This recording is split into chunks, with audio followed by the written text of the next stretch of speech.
Assalamualaikum warahmatullahi wabarakatuh. Perkenalkan, nama saya Aulia Rahmawati Dewi, NIM 230701865. Di sini saya akan mendeskripsikan mengenai hasil penelitian saya yang berjudul Hubungan Prestasi Belajar Matematika dengan Asal Sekolah Siswa Kelas 8 Imam Hanafi SMP IT Nidaul Hikmah Salatiga.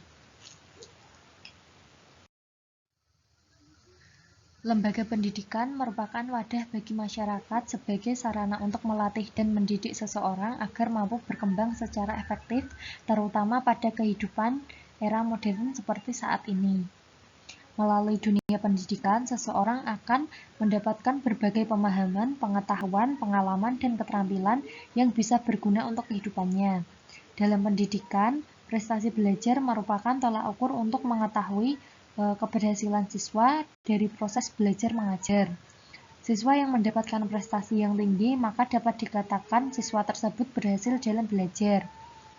Dalam proses pencapaiannya, prestasi belajar sangat dipengaruhi oleh berbagai faktor internal, seperti faktor jasmani atau fisiologi, faktor psikologi seperti potensi dan kepribadian yang dimiliki individu tersebut, dan faktor kematangan fisik maupun psikis. Kemudian ada juga faktor eksternal yang meliputi faktor sosial individu seperti lingkungan keluarga dan lingkungan sekolah, faktor budaya seperti adat istiadat dan iptek, serta faktor lingkungan fisik seperti fasilitas yang dapat menunjang dan mendukung belajarnya. Seperti yang telah saya paparkan sebelumnya, bahwa prestasi belajar siswa dipengaruhi oleh berbagai faktor internal dan eksternal. Salah satunya adalah faktor sosial, yakni lingkungan sekolah siswa. Lingkungan sekolah di sini maksudnya adalah lingkungan sekolah asal siswa, yaitu sekolah dasar. Nah, dari permasalahan tersebut, saya tertarik untuk meneliti apakah ada hubungan antara prestasi belajar matematika siswa dengan asal sekolahnya.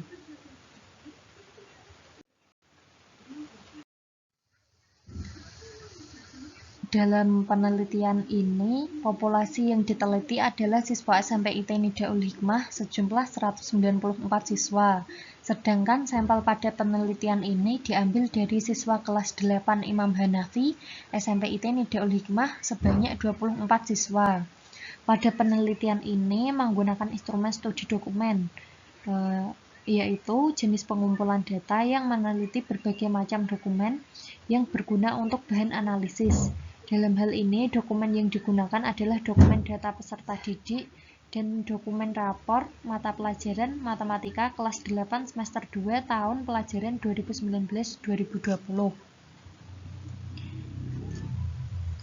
Sebelumnya, data penelitian ini sudah saya uji normalitasnya, yaitu dengan menggunakan uji normalitas Lilliefors.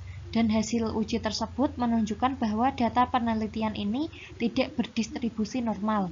Oleh karena itu, uji statistik yang digunakan adalah statistik non-parametrik. Karena penelitian ini akan mencari tahu tentang ada atau tidaknya hubungan antara variabel X dan variabel Y, maka saya menggunakan uji korelasi untuk menganalisis datanya. Analisis data ini lebih tepatnya saya menggunakan uji korelasi poin biserial, karena fungsi uji ini untuk mengukur tingkat korelasi atau hubungan dari dua data. Secara gampangnya, variabel X pada data sebagai interval atau rasio, dan variabel Y sebagai data nominal dikotomik atau data yang dilabeli angka. Pelabelan angka ini bukan untuk menunjukkan suatu tingkatan, melainkan untuk mengelompokkan suatu data sesuai dengan kategori tertentu.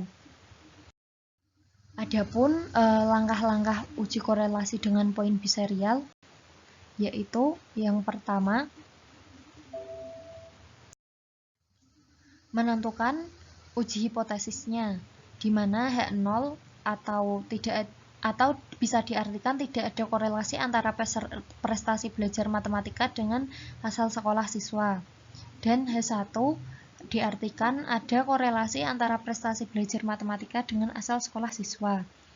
Maka hipotesis statistiknya yaitu tidak ada korelasi antara prestasi belajar matematika dengan asal sekolah siswa apabila pi poin biserial kurang dari 0, dan ada korelasi antara prestasi belajar matematika dengan asal sekolah siswa apabila pi poin biserial lebih dari 0. Langkah selanjutnya yaitu mencari harga P, Q, XP, XQ, dan standar deviasi. Mencari harga P, yaitu rumusnya jumlah Y berkode 1 dibagi N, sedangkan Q jumlah Y berkode 0 dibagi N. Kemudian untuk mencari harga XP, yaitu total XP dibagi NP. Kemudian untuk mencari harga XQ, yaitu total XQ dibagi NP.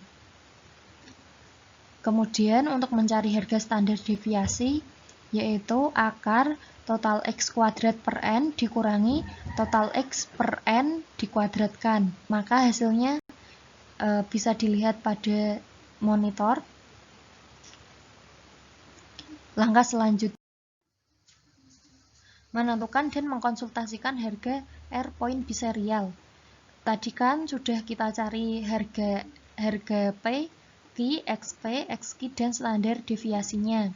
Maka dengan harga-harga tersebut kita bisa mencari harga R poin biserial dengan rumus X bar P atau XP min XQ per S standar deviasi dikali akar P dikali Q. Maka hasil dari R poin biserial ini adalah min 0,06835. Langkah selanjutnya adalah menentukan harga R tabel, yaitu dengan mencari derajat kebebasannya dengan rumus N-2. N di sini adalah banyaknya data, yaitu 24. Di penelitian saya itu ada 24 data, maka derajat kebebasannya adalah 24 dikurangi 2, hasilnya 22. Dengan derajat kebebasan 22 pada taraf 5%, maka diperoleh R tabel 0,344. Langkah terakhir adalah menarik kesimpulan.